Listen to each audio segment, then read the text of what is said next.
Assalamualaikum warahmatullahi wabarakatuh. Kami dari kelompok 2 akan mempresentasikan tugas matematika ekonomi yang bertemakan integral tak tentu. Kelompok kami beranggotakan yang pertama Irma Dwi Kurnia, yang kedua saya sendiri Nurhayati, yang ketiga Ananta Daru Pratiwi, dan yang keempat Bayu Rahmat Setiawan. Di sini kelompok kami akan membahas yang pertama integral, yang kedua integral tak tentu, yang ketiga teknik-teknik pengintegralan, yang keempat penerapan integral tak tentu dalam ekonomi. Yang pertama integral.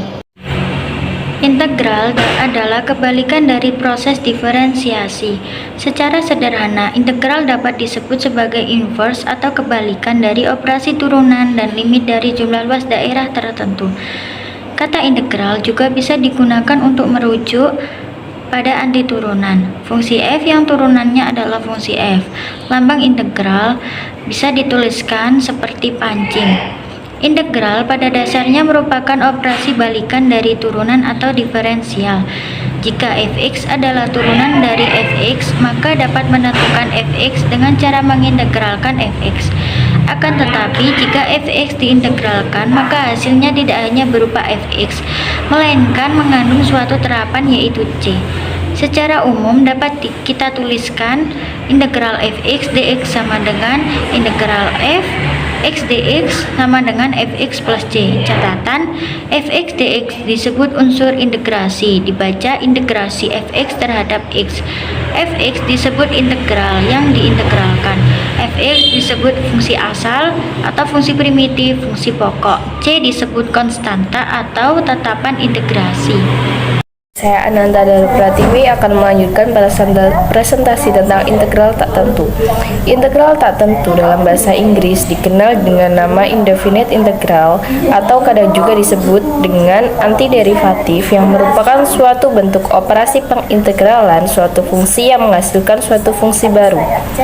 Fungsi ini belum memiliki nilai pasti atau berupa variabel, sehingga cara pengintegralan yang menghasilkan fungsi tak tentu ini disebut integral tak tentu.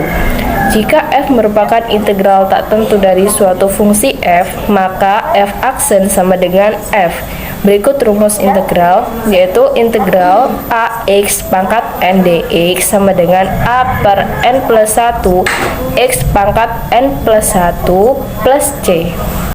Integral fungsi aljabar.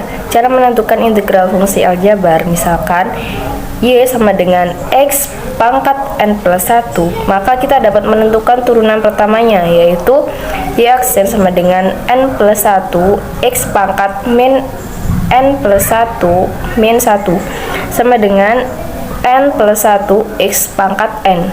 Y aksen sama dengan dy per dx, sehingga diperoleh dy per dx sama dengan n plus 1 x pangkat n. Dari persamaan tersebut diperoleh dy sama dengan n plus 1 x pangkat n dx. Apabila diintegralkan, kedua ruas akan diperoleh persamaan integral dy sama dengan n plus 1 x pangkat n dx menjadi y plus c sama dengan integral n plus 1 x pangkat n dx. Kemudian disubstitusikan dengan bentuk fungsi y sama dengan x pangkat n plus 1 diperoleh integral n plus 1 x pangkat n dx sama dengan x pangkat n plus 1 plus c, sehingga diperoleh integral x pangkat n dx sama dengan 1 per n min 1 x pangkat n plus 1 plus 1 plus c, n tidak sama dengan min 1. Kemudian ada integral fungsi trigonometri. Karena integral adalah operasi kebalikan atau inverse dari turunan diferensial, integral trigonometri dapat dirumuskan sebagai berikut. Yang pertama, integral sin x dx sama dengan min cos x plus c. Yang kedua, integral cos x dx sama dengan sin x plus c. Yang ketiga, integral sin ax dx sama dengan min 1 per a cos ax plus c. Yang keempat, integral cos AX plus DX sama dengan min 1 per A sin AX plus C. Yang kelima, integral sin AX plus B DX sama dengan min 1 per A cos AX plus B plus C. Kemudian yang terakhir, integral sin AX plus B DX sama dengan min 1 per A sin AX plus B plus C. Bab selanjutnya yaitu teknik pengintegralan. Di sini teknik pengintegralan ada 5. Yang pertama yaitu teknik substitusi. Teorema, misal G fungsi yang terdiferensialkan dan fungsi f suatu antiturunan dari f jika U sama dengan G kurung buka X kurung tutup, maka f G kurung buka X kurung tutup G kurung buka X dx sama dengan f kurung buka U kurung tutup du sama dengan f kurung buka U kurung tutup ditambah C sama dengan f kurung buka G kurung buka X kurung tutup ditambah C. Teknik yang kedua yaitu pengintegralan bentuk-bentuk trigonometri. Sin pangkat n x dx cos pangkat n x dx. Jika n bilangan bulat positif ganjil, maka dikeluarkan faktor sin x atau cos x dan kemudian gunakan kesamaan sin pangkat 2 x ditambah cos pangkat 2 x sama dengan 1. Teknik yang ketiga yaitu teknik substitusi yang merasionalkan. Integral yang membuat bentuk akar pangkat n ax ditambah b, gunakan substitusi U sama dengan akar pangkat n ax ditambah b. 4. Pengintegralan parsial. Pengintegralan parsial atau sebagian dapat dilakukan jika pengintegralan dengan teknik substitusi tidak memberikan hasil, dan dengan catatan bagian sisa pengintegralan lebih sederhana dan integral mula-mula sigma U dv sama dengan UV min V du. Yang kelima yaitu pengintegralan fungsi rasional. Fungsi rasional merupakan fungsi hasil bagi dua fungsi polinom atau suku banyak yang ditulis f kurung buka x kurung tutup sama dengan p kurung buka x per q kurung buka x, p kurung buka x dan q kurung buka x kurung tutup. Fungsi-fungsi polinom dengan q kurung buka x sama dengan kurang dari sama dengan 0 untuk semua x di dominan f. Sekian penjelasan dari saya, selanjutnya akan dijelaskan oleh Bayu. Penerapan integral tak tentu dalam ekonomi. Yang pertama ada fungsi biaya. Contoh, biaya marginal suatu perusahaan ditunjukkan oleh MJ sama dengan 3Q kuadrat min 6Q plus 4. Maka carilah persamaan biaya total dan biaya rata-ratanya. Jawab, biaya total atau C sama dengan FQ, sedangkan biaya marginal MC sama dengan C1 sama dengan DC per DQ sama dengan F1G. Biaya total tak lain adalah integrasi dari biaya marginal. C sama dengan integral MC kali DQ sama dengan integral F1G kali DQ. Penyelesaian dari masalah di atas adalah biaya total atau C sama dengan integral MC kali DQ sama dengan integral 3Q kuadrat min 6Q plus 4 kali DQ, sehingga diperoleh biaya rata-rata C per Q sama dengan Q3 min 3Q kuadrat plus 4Q sama dengan K per Q. Konstanta K tak lain adalah biaya tetap. Jika diketahui biaya tetap tersebut adalah 4, maka C sama dengan Q3 min 3Q kuadrat plus 4Q plus 4. Sedangkan AC sama dengan Q3 min 3Q kuadrat plus 4Q plus 4 per Q. Yang kedua, fungsi penerimaan. Contoh, carilah persamaan penerimaan total dan penerimaan rata-rata dari suatu perusahaan jika penerimaan marginalnya MR sama dengan 16 min 4Q. Jawab, penerimaan total R sama dengan FQ, penerimaan marginal MR sama dengan R1 sama dengan DR per Q per DQ sama dengan F1G. Penerimaan total tak lain adalah integral dari penerimaan marginal, sehingga R sama dengan integral MR kali DQ sama dengan F1G kali DQ. Penyelesaian dari masalah di atas adalah penerimaan R sama dengan integral MR kali DQ sama dengan integral 16 min 4Q kali DQ, sehingga diperoleh penerimaan rata-rata AR sama dengan R per Q sama dengan 16 min 2Q. Dalam persamaan penerimaan total, konstanta sama dengan 0, sebab penerimaan tak akan ada jika tak ada barang yang dihasilkan atau terjual. Yang ketiga, fungsi utilitas. Contoh, carilah persamaan utilitas total dari seorang konsumen jika utilitas marginal sama dengan 90 min 10G.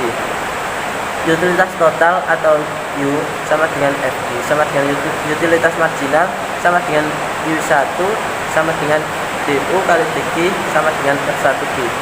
Utilitas total tak lain adalah integral dari utilitas marginal. U sama dengan integral MU kali DG sama dengan F1G kali DG.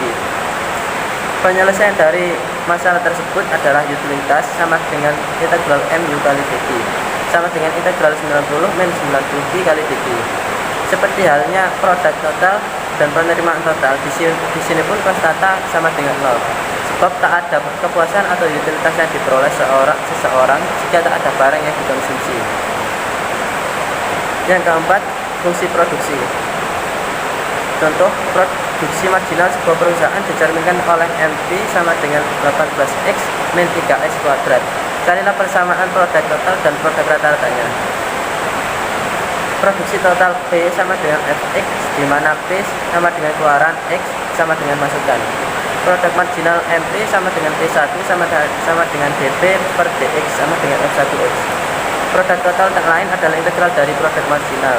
P sama dengan integral MP kali dx sama dengan integral F1e kali dx. Penyelesaian dari masalah di atas adalah produk total sama dengan integral MP kali dx sama dengan integral 18x kali 3x kuadrat kali dx, sehingga diperoleh produk rata-rata AP sama dengan P per X sama dengan 9x min X kuadrat. Yang kelima, ada fungsi konsumsi dan tabungan. Contoh, carilah fungsi konsumsi dan fungsi tabungan masyarakat sebuah negara jika diketahui autonomous consumption-nya sebesar 30 miliar dan MPC sama dengan 0,8. Dalam ekonomi makro, konsumsi atau C dan tabungan atau S dinyatakan fungsional terhadap pendapatan nasional atau Y, sehingga C sama dengan FY sama dengan A plus BY. MPC sama dengan C1 sama dengan DC per DY sama dengan F1Y sama dengan B. Karena Y sama dengan C plus S, maka S sama dengan GY sama dengan min A plus 1B kali Y. MPS sama dengan S1 sama dengan DS per DY sama dengan G1 kali G1Y sama dengan 1 min B. Berdasarkan kaidah integrasi, konsumsi dan tabungan masing-masing adalah integral dari marginal propensity to consume dan marginal propensity to save. Sehingga C sama dengan integral MPC kali DY sama dengan FY plus K sama dengan A.